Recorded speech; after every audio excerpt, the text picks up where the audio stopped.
Si vous ne savez pas combien ça coûte, restez avec nous. Vous allez tout savoir. Et puis dans la série, on essaie d'en savoir un peu plus en Bourgogne-Franche-Comté sur tous les événements. Oula, j'ai bien dit. J'ai glissé un peu, ça c'est votre faute. Hein. C'est la Sibérie, c'est la glace. Sur tous les événements qui se passent en Bourgogne-Franche-Comté, il y a un événement actuellement, c'est le mois de l'architecture. Bonjour Cyril Brûlé. Bonjour.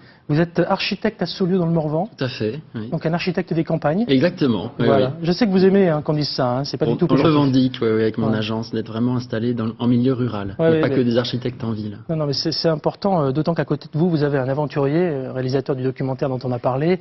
Et c'est vrai que vous construisez aussi en bois dans le Morvan, et il y a pas mal de bois aussi en Sibérie. Hein. Oui, c'est un point commun. De plus en plus. Ouais. Beaucoup de bois. Beaucoup en Sibérie, beaucoup de maisons de trappeurs, des cabanes de chasseurs, des refuges, effectivement en bois, isolés avec de l'étoupe et de la terre. Ça tient très bien. Alors le mois de l'architecture en Bourgogne-Franche-Comté, c'est pas tout à fait ça quand même. C'est une aventure commune à notre grande région, la Bourgogne et Franche-Comté. C'est la première fois cette année finalement qu'on regroupe les deux pour notre grande région. Qu'est-ce qu'on va pouvoir voir chez nous ? Alors on va voir plein de choses. C'est un mois qui est en cours. Hein. Il reste une dizaine de jours, donc il faut se précipiter. Il y a encore pas mal de dates. On a voulu que ça soit ouvert au grand public. Donc vous allez avoir des conférences, des balades urbaines, des visites exceptionnelles en présence des architectes qui vont faire visiter leurs bâtiments, des projections de films et puis des expos. Justement, on voit sur l'affiche, il y a pas mal de choses. C'est On très n'a pas pu divers, tout mettre, mais c'est vrai qu'il y a beaucoup d'événements sur la Bourgogne-Franche-Comté. Donc il y a un lien sur le site internet de France 3. Allez y faire un tour, vous allez tout découvrir. Les visites, par exemple, sont gratuites ? Oui, tout est gratuit, sauf les projections de films. Hein, ça dépend. En fait, on s'appuie sur des lieux. À peu près 60 lieux qui organisent avec nous cet événement. Donc chacun a une politique tarifaire différente. Mais les visites, oui, sont gratuites.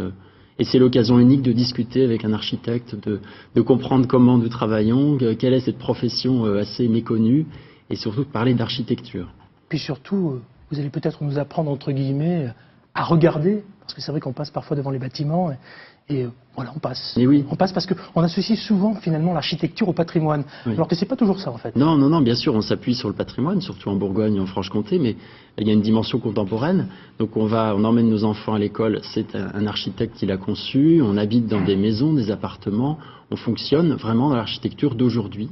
Donc on apprend peut-être à voir, c'est toute une culture aussi qui n'est pas tellement partagée, donc on vulgarise, on essaie de faire comprendre pourquoi ces nouvelles formes, pourquoi ces nouveaux matériaux, que le français ne reste pas figé sur l'architecture il y a 100 ans.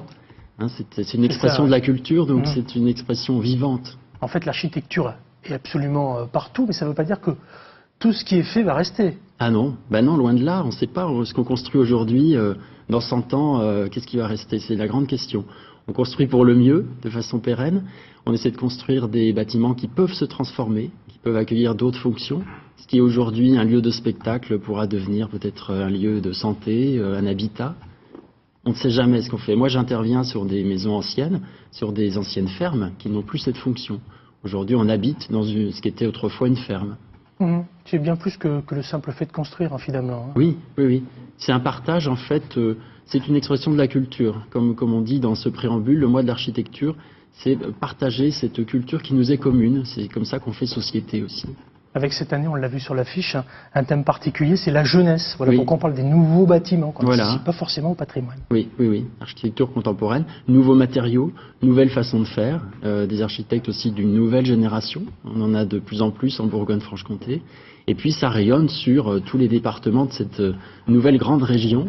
Et c'est un mois ça fait la 4e ou 5e fois que nous faisons ce mois. C'est la première fois qu'on va aussi loin et aussi large. On a à peu près 80 événements qui se déroulent sur ce mois. Oui, on va rester en Bourgogne-Franche-Comté avec un événement qui a eu lieu il y a quelques jours, je suis sûr que vous êtes au courant. En fait, il y avait une centaine d'élèves de l'école d'architecture de Nancy qui sont venus récemment dans la capitale bourguignonne à Dijon pour passer une semaine pédagogique et pour plancher surtout sur des projets de rénovation de sites existants avec un objectif à terme, donner des idées qui pourraient être reprises par Dijon Métropole. Regardez, les caméras de France 3 étaient là. Si le Vélodrome est un site vétuste et déserté aujourd'hui, demain, il pourrait reprendre vie avec un nouveau projet. À l'intérieur, on va aménager un skatepark pour principalement la jeunesse, donc qui puisse pratiquer aussi le sport du vélo et du skate, et également installer un musée à l'intérieur. De même en centre-ville, avec une artothèque dans l'église Saint-Philibert ou encore une champignonnière sous le centre commercial Dauphine. Donc ça va faire un jardin de 17 mètres de large sur 60 mètres de profondeur. Et c'est vraiment l'invitation à la promenade urbaine et paysagère qu'on veut remettre au cœur de ce projet. Ces élèves de l'école d'architecture de Nancy n'ont eu qu'une semaine pour faire émerger ces projets de transformation dans une ville qu'ils ne connaissent pas. Et c'est la première fois de leur cursus qu'ils travaillent sur des bâtiments déjà existants. Généralement, on a des projets fictifs. Or là, on a un projet qui est commandé par quelqu'un qui aurait les moyens de le réaliser et qui de plus aurait envie de réaliser quelque chose à cet endroit. Donc pour nous, c'est vraiment intéressant parce que c'est le vrai boulot d'architecte qui commence à faire. Dans le passé, les villes de Troyes et de Sedan ont déjà accueilli des résidences d'étudiants comme celle-ci. Cette année, celle qui se tient à Dijon pourrait donner des idées aux élus. Nous allons assister à ces exposés et sans doute nous croiserons avec nos propres réflexions, les réflexions du service de l'urbanisme de la métropole, pour essayer de voir s'il n'y a pas des intersections, voire des éléments externes qui, là aussi, présentent la ville et la métropole avec une vivacité et une originalité auxquelles nous n'avions pas pensé. Demain, l'objectif des étudiants, c'est d'abord d'avoir une bonne note. Et si leurs idées intéressent Dijon Métropole, il faudra néanmoins attendre les années 2030. On va être un peu moins patient pour repartir, retrouver Amélie. Je vous précise quand même que le mois de l'architecture, ça dure jusqu'au 15 octobre. Amélie Doué, je crois que vous avez des techniques à nous montrer là.